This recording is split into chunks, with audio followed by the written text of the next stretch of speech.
रूस के राष्ट्रपति व्लादिमीर पुतिन और उत्तर कोरिया के supreme leader Kim Jong Un की जोड़ी ने यूक्रेन को बुरी तरह रौंद डाला। खबर आ रही है कि महज 35 दिनों के अंदर ही रूस और उत्तर कोरिया के सैनिकों ने मिलकर यूक्रेन के 5 नए इलाकों पर कब्जा करना शुरू भी कर दिया है।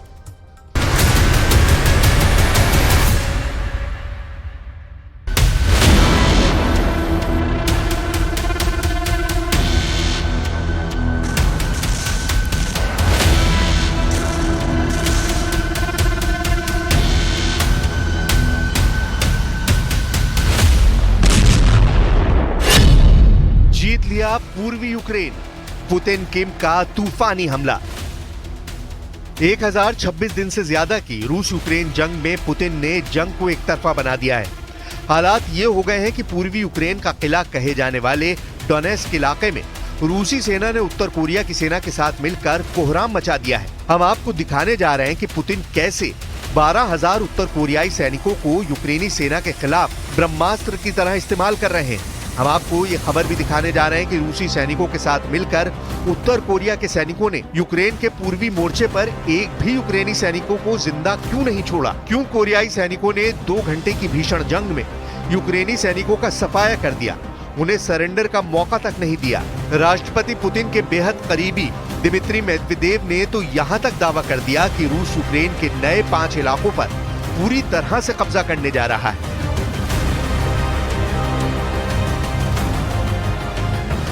राष्ट्रपति पुतिन इस वक्त फुल फॉर्म में है, यकीन करना मुश्किल है, लेकिन अगस्त 2024 से दिसंबर 2024 के बीच में रूसी सेना ने पूरे यूक्रेन के 20% इलाके पर कब्जा कर लिया है।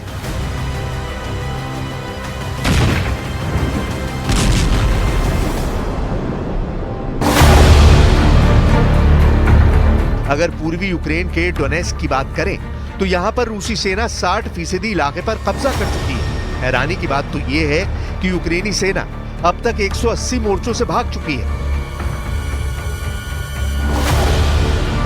रूसी सेना इस वक्त यूक्रेन पर जबरदस्त हवाई हमले, मिसाइल हमले, टैंक और तोपखाने के हमलों से यूक्रेनी सेना के चीथड़े उड़ा रही है। राष्ट्रपति पुतिन के बेहद करीबी रूस के पूर्व राष्ट्रपति दिमित्री मेदवेदेव ने तो यहां तक दावा कर दिया है कि रूसी सेना दिसंबर 2024 के अंत तक यूक्रेन के 5 नए इलाकों पर पूरी तरह से कब्जा कर लेगी। जरा देखिए रूसी सेना का क्या दावा है। पूर्वी यूक्रेन के डोनेस्क पर रूस का कब्जा लगभग हो चुका है। पूर्वी सेना के शहर प्रोकोरोव्स्क पर कब्जे से सिर्फ 1 किलोमीटर दूर रूसी सेना रह गई है। पोक्रोव्स्क को डोनेस्क का लॉजिस्टिक हब माना जाता है, जिस पर रूस कब्जा करने जा रहा है। राष्ट्रपति ज़ेलेंस्की तक डोनेस्क की हार से बौखला गए हैं। यूक्रेनी मीडिया की रिपोर्ट के मुताबिक राष्ट्रपति ज़ेलेंस्की ने हार के लिए जिम्मेदार मानते हुए डोनेस्क में यूक्रेनी सेना के कमांडर ओलेक्जेंडर लुकाशेंको को बर्खास्त कर दिया है। कुछ रिपोर्ट्स में दावा किया गया है कि पुतिन ने यूक्रेन के डोनेस्क, लुहांस्क, खेरसोन और ज़ापोरिजिया क्षेत्रों को रूस में शामिल करने के कब्जे शुरू कर दिए हैं। इसलिए रूस भीषण तरीके से पूर्वी यूक्रेन पर चुन चुन कर हमला कर रहा है। इसमें सबसे ज्यादा हमले मिसाइल और ड्रोन से किए जा रहे हैं। रूस ने यूक्रेन के स्टोरोजेव, सुखियाली, कॉन्स्टेंटिनोपल और वेसिली हाई के दक्षिण में जबरदस्त हमले करके कब्जा कर लिया है। रूसी सेना ने यूक्रेन के ब्लाहोत्ने, येलिजावेतिवका गांव पर भी मजबूत पकड़ बना ली है। Це була сьогодні одна з найбільших російських атак проти нашої енергетики. 94 ракети різних типів, і крилаті, і балістичні. 81 збили. Також було майже 200 ударних дронів. Загалом ми бачимо, що росіяни намагались перенавантажити нашу ППО, як вони і завжди це роблять, в таких масованих ударах. І також вони спеціально чекали морозної погоди, щоб зробити гірше для людей. Удар відбувся якраз під похолодання.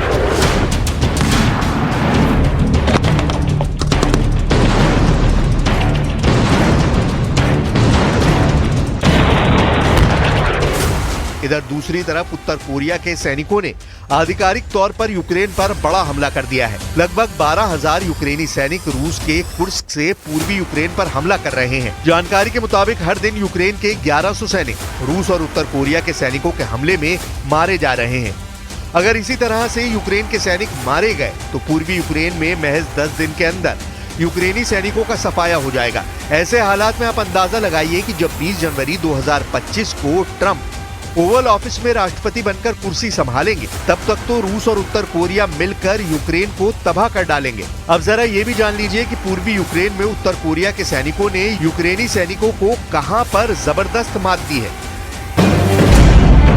रूस के राष्ट्रपति पुतिन और उत्तर कोरिया के supreme leader Kim Jong Un की जंगी दोस्ती यूक्रेनी सेना पर भारी पड़ रही है। खबरों में दावा किया गया है कि उत्तर कोरिया के सैनिकों ने कुर्स्क इलाके में एक गांव पर कब्जा करने के दौरान 300 से ज्यादा यूक्रेनी सैनिकों को बुरी तरह से मार डाला।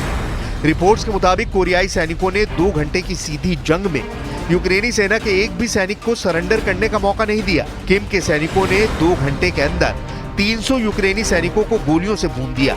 जिन यूक्रेनी सैनिकों ने सरेंडर करने की कोशिश की, उन्हें उत्तर कोरियाई सैनिकों ने गोली मार दी। रिपोर्ट्स में यह भी बताया गया कि यूक्रेनी सेना पर उत्तर कोरिया की स्पेशल फोर्स के कमांडो ने हमले किए हैं। कुछ रिपोर्ट्स में यह भी बताया गया कि उत्तर कोरियाई कमांडो एक खदान के जरिए से 2 किलोमीटर चले, उसके बाद यूक्रेनी सेना के मोर्चों को पूरी तरह से तबाह और बर्बाद कर दिया। उत्तर कोरियाई कमांडो का यह ऑपरेशन 2 घंटों तक चला। Сьогодні вже є попередні дані про те, що росіяни почали застосовувати в штурмах солдатів з Північної Кореї. Помітну кількість. Росіяни включають їх у зведені підрозділи та використовують в операціях у районах Курської області. Поки що тільки там. Але ми маємо інформацію про те, що можливе застосування і на інших ділянках фронту. Втрати серед цієї категорії вже теж помітні. Фактично, Москва втягнула в цю війну ще одну державу. कुल मिलाकर हालात ये हैं कि यूक्रेन पर पुतिन और किम के डबल अटैक ने यूक्रेन और नेटो के होश उड़ा दिए। अगर यही हालात रहे तो रूस आधे यूक्रेन पर आसानी से कब्जा कर लेगा।